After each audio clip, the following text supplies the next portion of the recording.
thank you so very much for joining us. I know it's one of those days that's been a little bit long, but I hope that you will be able to stay with us for the duration, because I'm certainly looking forward to this conversation. I have been, and I hope that you will enjoy and listen in with us. So in reality, this session is called a behavioral science approach in addressing key challenges in the mining sector.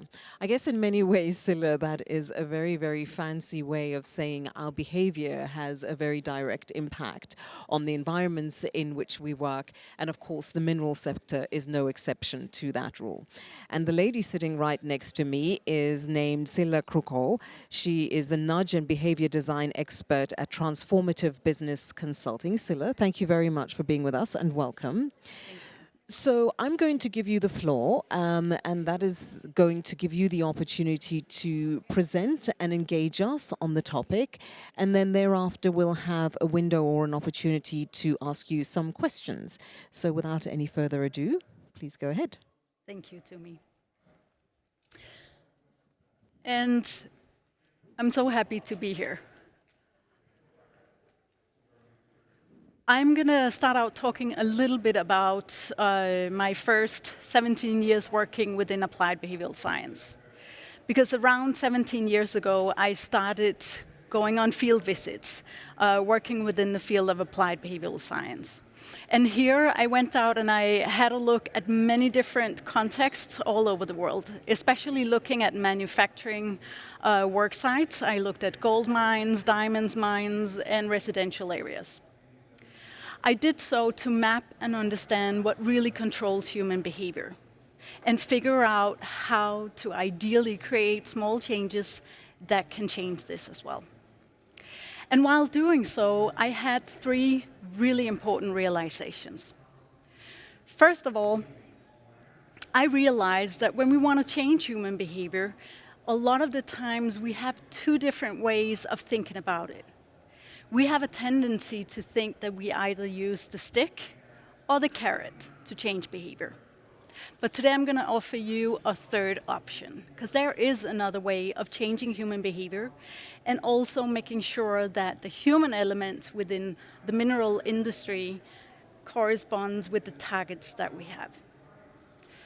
The second realization I had was that small changes can spark a movement, because we need to start out by creating small changes in the operational settings and thereby create a global movement that can be implemented at scale.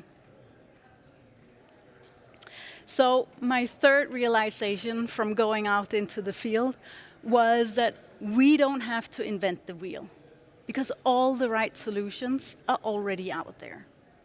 What we do have to do is that we have to figure out how do we identify the right solutions and how do we transform them into new context to see the same kind of effect. So, with that starting point, I started developing behavior change solutions, and I'm going to give you some of the insights on that today. So basically, the reason why this is important is because the world is changing so fast today. And that means that we need methodologies that can help us adapt to this change. We need methodologies that can help us catch up on change that would otherwise take a decade, which now takes between 1 to 3 years. We have changes coming up like the ESG. We have new electrical equipment coming up, and we have new technologies coming up that require new behavior in our operations. And we need to be quickly adopting our behavioral patterns in order to match these new and fast-changing landscapes. So, in order to do that, I'm going to talk a little bit about the human brain.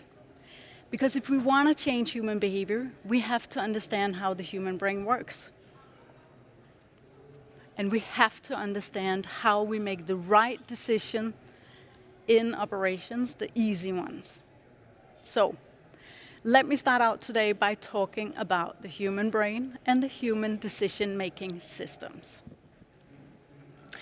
Because what we need to know about human decision making, and this is regardless of if we're working with leaders, if we're working with blue-collar workers, or if we're working with citizens. Human behavior all over the world, regardless of nationality, gender, religion, everything is controlled by two systems in the brain. It is controlled by what we call the conscious system and the subconscious system. So basically, the conscious system is what enables us to translate information, motivation, and training into a change of habits. The conscious system is what sets us apart from animals. And this is really what empowers conscious, rational change within the mineral industry. So this is a very important feature, so to speak, in the human brain. But there is a downside to this way of thinking. It is that it is very effortful. And that actually means that our blood sugar is dropping when we're being conscious thinkers. This also means that we are biologically set to use the other decision-making system in 90 or 95% of the time. This system is subconscious, meaning that it does not rely on information, it does not rely on training, and it does not rely on what we know we should be doing. It relies on immediate input from the design of our surroundings and how well or bad they correspond with basic human instincts. So, if we really want to design for change, we got to start addressing the subconscious thinking. Because what we need to understand here is that the subconscious way of thinking works better in an environment like this. This is the savanna. And what's essential about the savanna is that everything is very simple and we get immediate feedback on our actions. And what I mean by that is that if we were standing here looking at the lion, our brains would really quickly trying to figure out good survival strategies. It would either suggest us to run or to clap and scream to scare off the lion. However, no matter what we choose, we would know immediately if that's a good or a bad idea. We would get instant feedback on our actions, depending on what the lion is going to do here. In this environment, the usage of color, sound, and imagery is very, very simple. So in this environment, everything that's black, that has yellow stripes on it, is probably venomous, but we will know the moment we touch it, because then it's going to sting us. In this environment, everything that's red is probably warm, but we will know the moment we touch it, because we're going to burn our hands. So here we get instant feedback on our actions. And that's really what the human brain is geared to handle. So when we're looking at human behavior within the mineral industry, the challenge is, in general, that's my experience anyway, that we are facing such a high level of complexity in the design of our system, our processes, in our surroundings, that the subconscious decision-making processes can no longer follow. So we start making mistakes. But we can overcome that. And to do that, we got to figure out how to use 3 different types of triggers. We got to figure out how we're going to use basic choice architecture, which is the basic way of guiding human decision-making. Then we got to figure out how to use social triggers, which appeals to our pack mentality. Human beings are pack animals, and we got to know how to cater to that. And then we got to figure out how to use immediate rewards in order to change behavior. But let me just give you some examples on basic choice architecture. Basic choice architecture consists of what we call behavior change principles. These are principles that alters human instincts and subconscious habits. They can be changed by using elements like reminder systems or visual guides, because most human beings are visually driven. that means that our brains prefer visual communication over written information. If we want to use social triggers, we can, for example, compare our own performance with other people, and that's going to drive change as well. These are the kind of social triggers that we can apply once we have the basic choice architecture in place. And then finally, to drive long-term impact and results, we can start applying rewards. And here I'm not talking about financial incentives. I'm talking about irrational rewards like badges, gamification, and elements like that. But we can use that once we have installed the type of triggers that are necessary, the basic choice architecture, and the social triggers. So I want to give you guys a sense of what I mean on a practical level when I talk about this. So I want to just do a small exercise with you today, because I want to test, are you guys visually driven, or are you driven by written information? So now I'm going to ask you guys to just put up your index finger like this. Cool. Put up your index finger, all of you. And then I'm going to have you look up here, and then in a second, I'm going to change the slide, and you just point in the direction the slide says. And notice how it feels in your bodies. So you ready? Okay, point.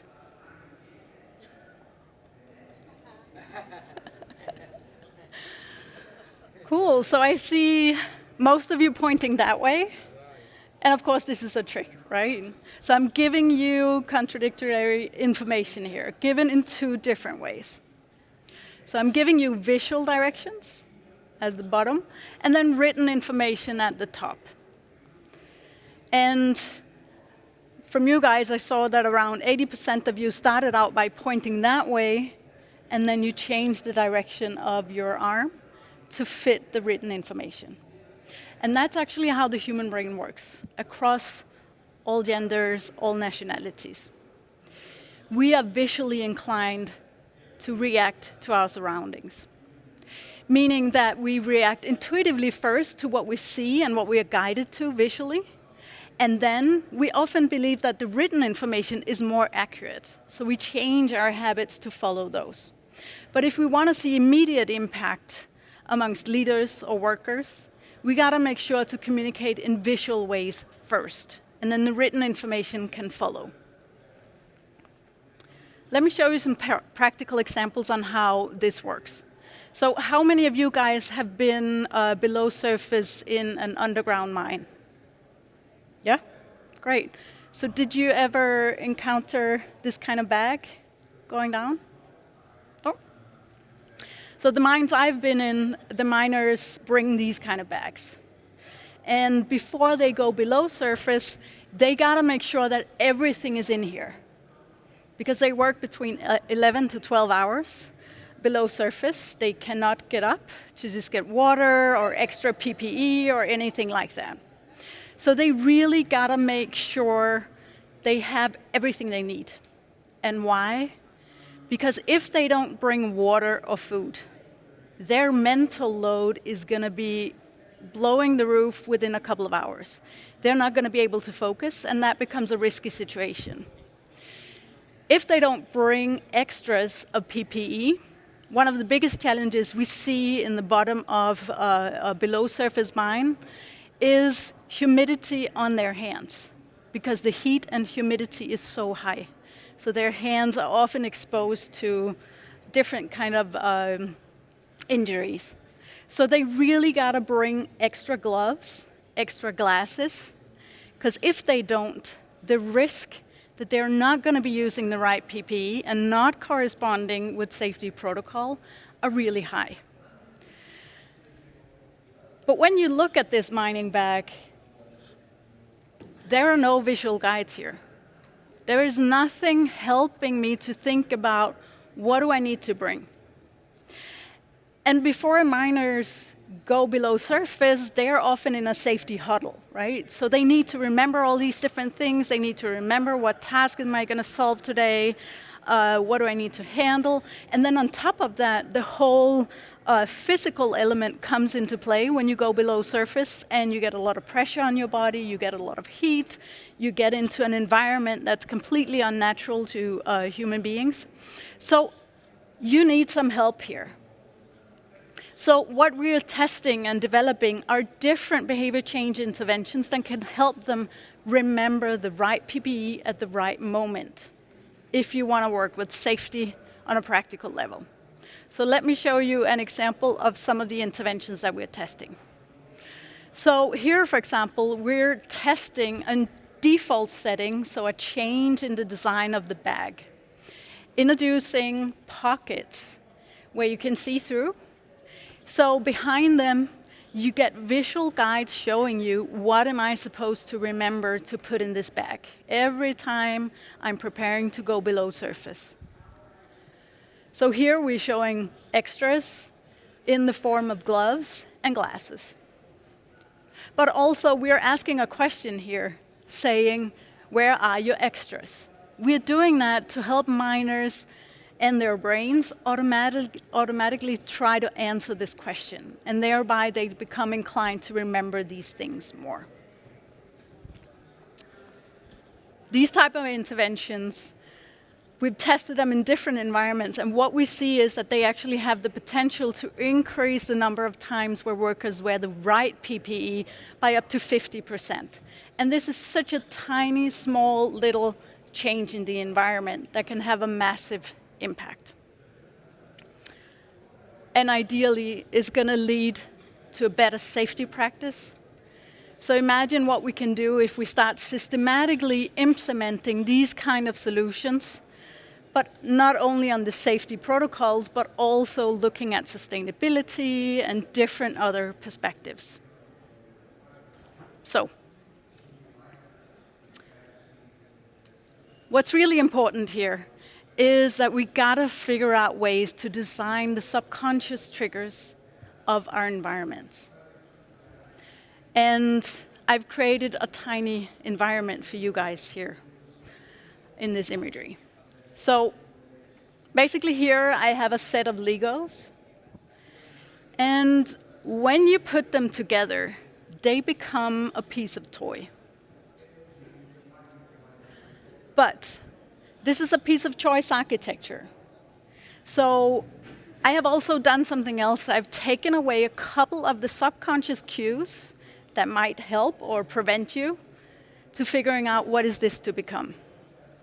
But I would like to have you guessing now. What do you think this is to become when you assembly it? You can put it together and it becomes a piece of toy. Any suggestions on what you think it's to become? Just shout it out.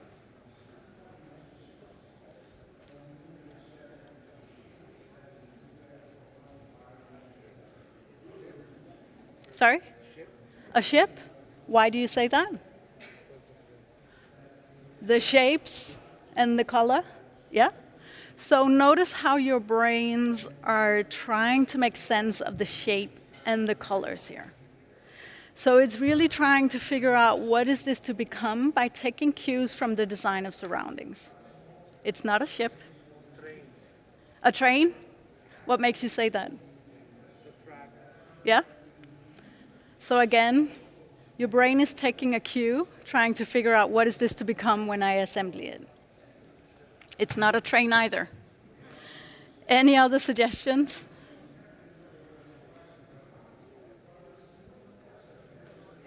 Sorry? A rocket? Yeah, good suggestion. What makes you say that?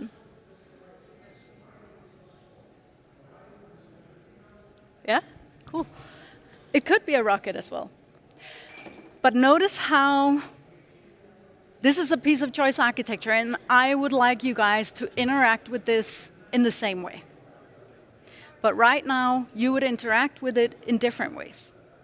You would try to assemble a boat, a train, a rocket, and probably in many other ways, right? So I'm not getting the behavior and the result I want, but I'm going to give you the missing cues here, and then let's see if you can guess it. What do you think this is to become?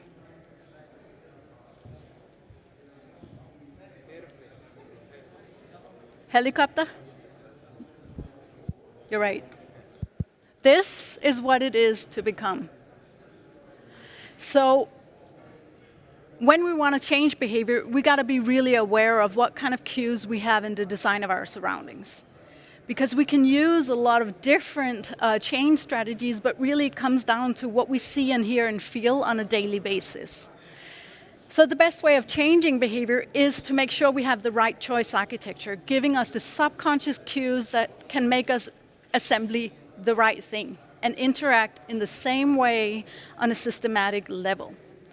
But the best thing is if we can give an image of a helicopter to start with, because then our brains know exactly where we're going and we're all going to be working in a unified way. So I want to end this today by just encouraging you guys to start working with behavior on a very practical level.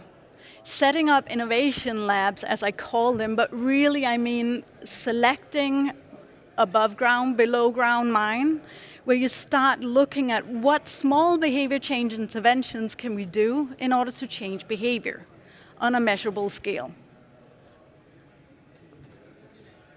Because the small changes can really unlock the big results. And that's all for me. Silla, thank you very much. I was kind of getting into the groove of the guessing game. I was hoping that there was more of that. It was kind of fun. But we're actually almost out of time, but I don't want to leave without offering those in the audience an opportunity to ask Silla any questions, if you have any. Yeah, please go ahead. Thank you so much, and I think you are using the visual with your business card. Good idea. You hear me now? Yeah, go ahead. I said, do you hear me?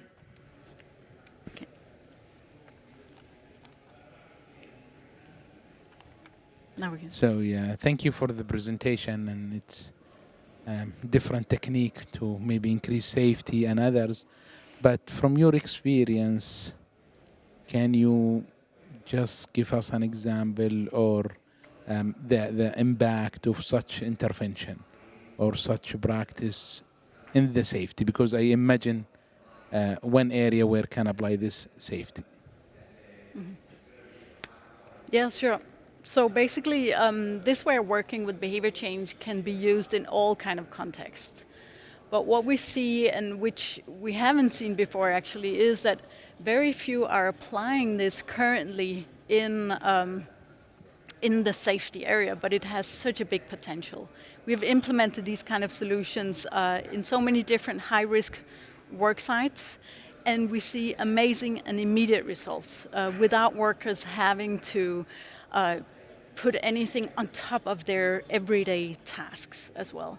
So I am just hoping for more organizations to take on this way of working to create more presence of this way of thinking, and also demonstrating we need a lot of hero cases showing really how do we get from A to B instead of trying to do the same old school way of changing habits.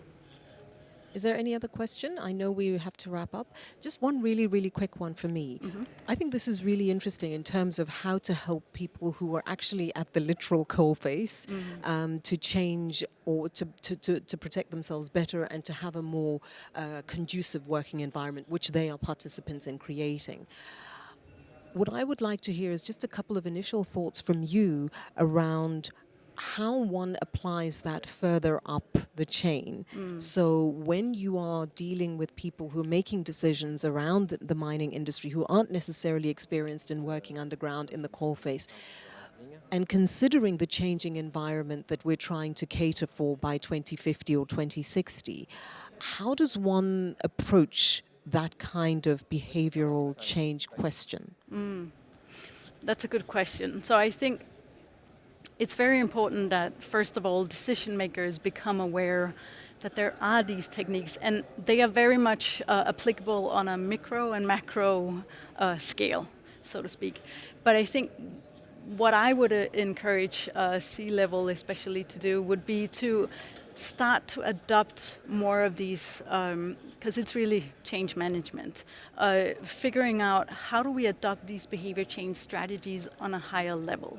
That means they need to become familiar with this way of thinking, and also figure out, because not all change focus areas can be solved with this approach. But they got to figure out which ones are connected to the human elements of the mineral industry, and how can we create great pilots that we can then scale on a broader level.